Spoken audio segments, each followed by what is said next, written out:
Overall, am I pursuing perfection? And if I'm not pursuing perfection, what am I pursuing?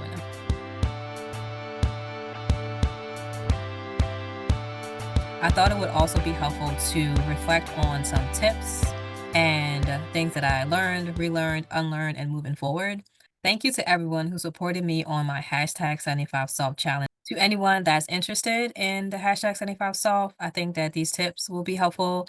And also for myself, if I plan to do this challenge again, because it was my first time with the hashtag 75 Solve challenge. So the first tip I would give is to list all of the weeks and the corresponding dates of those weeks. I began this challenge on a Wednesday and I didn't start on a first, for example. So if you start not on a Sunday or a Monday, it can maybe throw you off if you're someone who tends to start their week in a Sunday or Monday mind frame.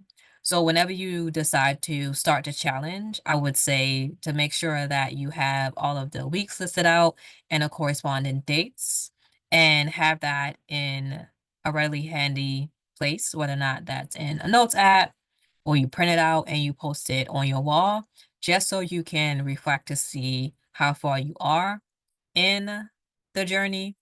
Decide to use the app. There's both a free and pro version.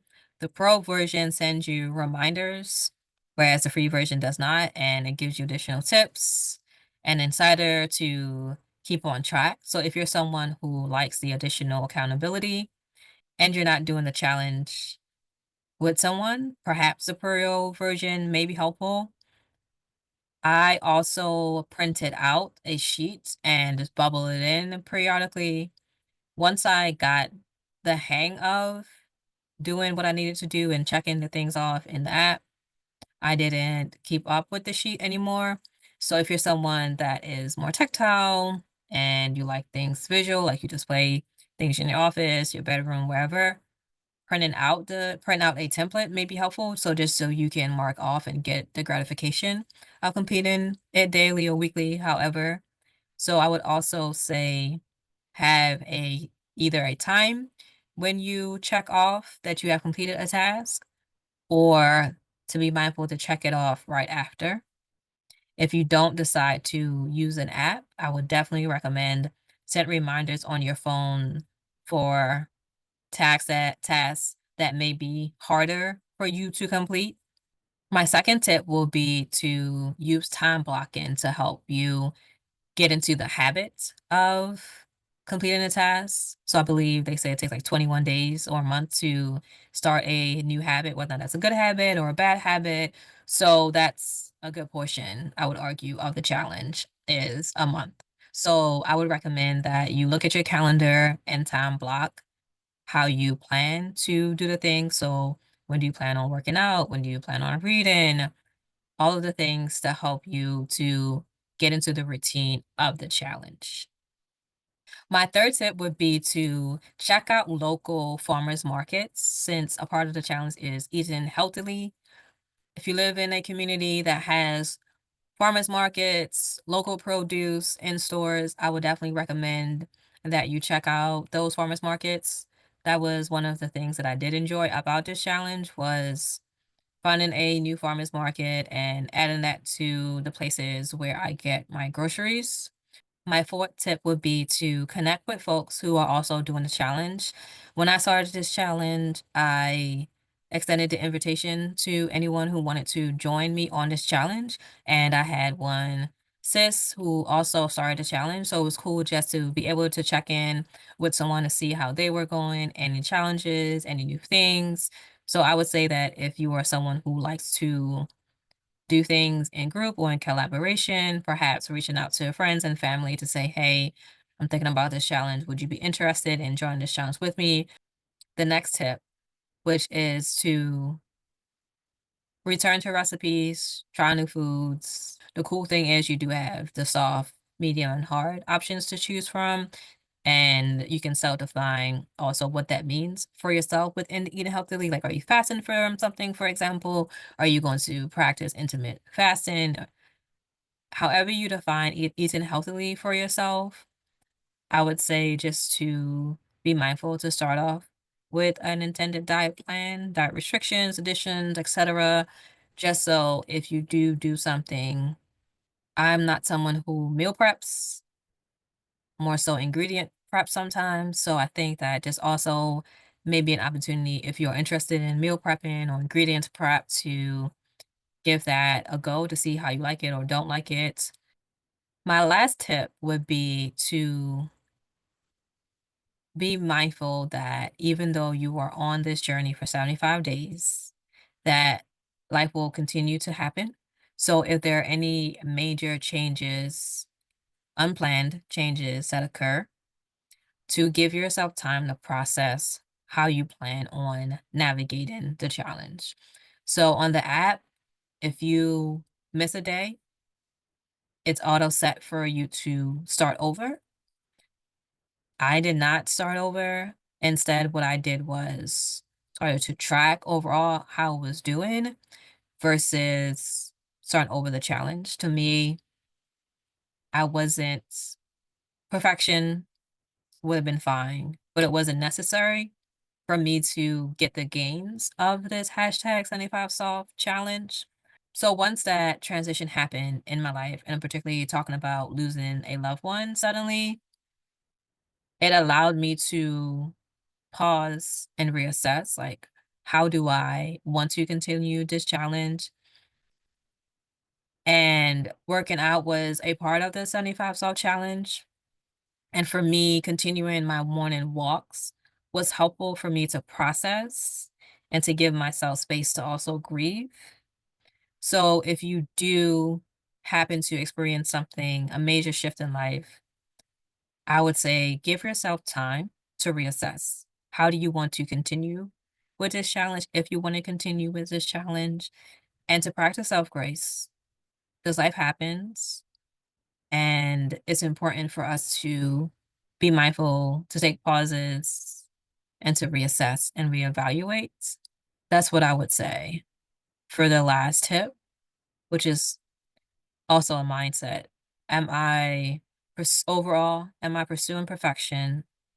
And if I'm not pursuing perfection, what am I pursuing? Am I pursuing overall satisfaction, contentment, excellence, whatever that I'm attaching to particular projects, journeys, experiences?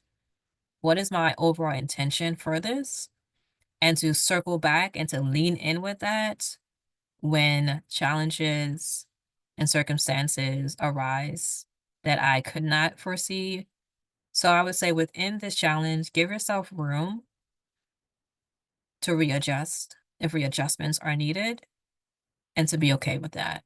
On to the learn part. So perhaps as the educator in me to be mindful, to think about how am I learning the things that I'm learning? How do I know what I'm learning? First, what did I learn? I would say that it's important to do periodic self audits.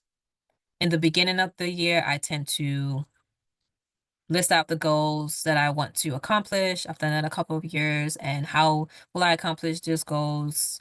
And I also do monthly reflection. So once the month is over, look back in my planner, all the things that happen, and just to reflect on the month, look at the highlights, look at the shifts, because I don't think sometimes we are aware of all the things that are happening, all the things that are moving, etc., like the steps along the way to check off these goals or get to these places. So for me, it's just important to take a pause to reflect on the month.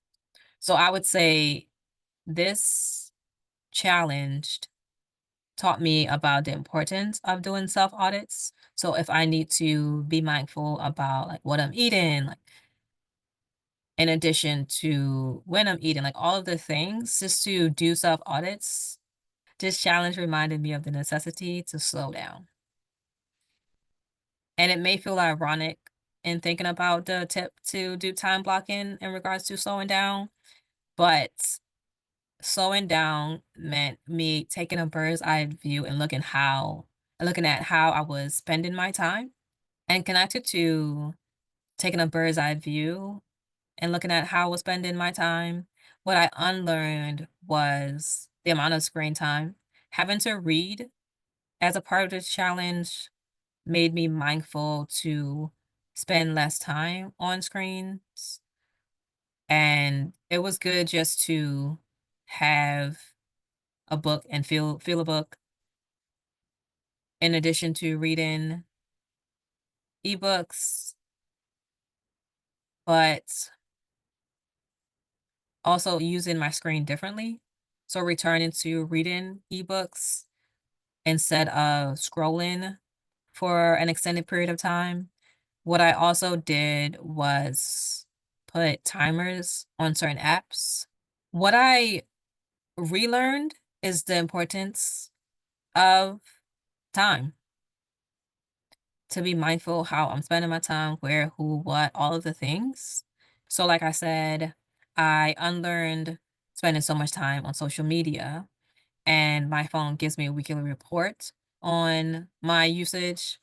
So, just relearning the importance of being mindful about how I'm spending my time. Like, if I want to achieve certain things or feel a certain way, that means that I need to allocate time to do those things and to become those things and to feel those things and to believe those things.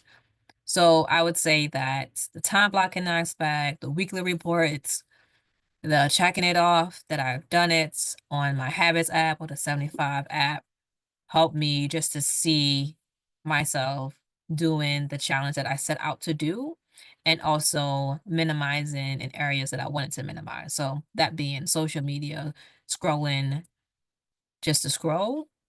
I would say the last aspect that I learned in this journey was the importance of defining success for myself. I would say that in society, we are often pushed towards the ideal of perfection, whether or not that's thinking about beauty standards, performance, metrics, whatever it may be. Perfection is always uplifted as the ideal and the necessary in order for you to quote unquote succeed. So for me, defining success for myself rather than perfection. So perfection would have meant completing all the tasks for all 75 days. And that was not necessary for me once I experienced bereavement. When I started this challenge, everything was going well. But once I entered into a space of grief, of mourning, I had to pause and ask myself, is perfection healthy in this space? Is it healthy? Is it realistic? I do think that someone can hit all of the tasks. I do think I can hit all of the tasks in 75 days.